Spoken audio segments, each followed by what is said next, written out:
sa gawong nga gikan sa Ginoo ug sa kahalangon nga gikan kayo sa Ginoong Dios.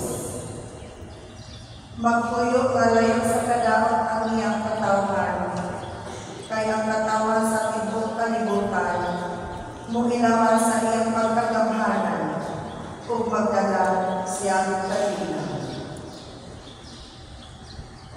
Ang pulong sa Ginoo.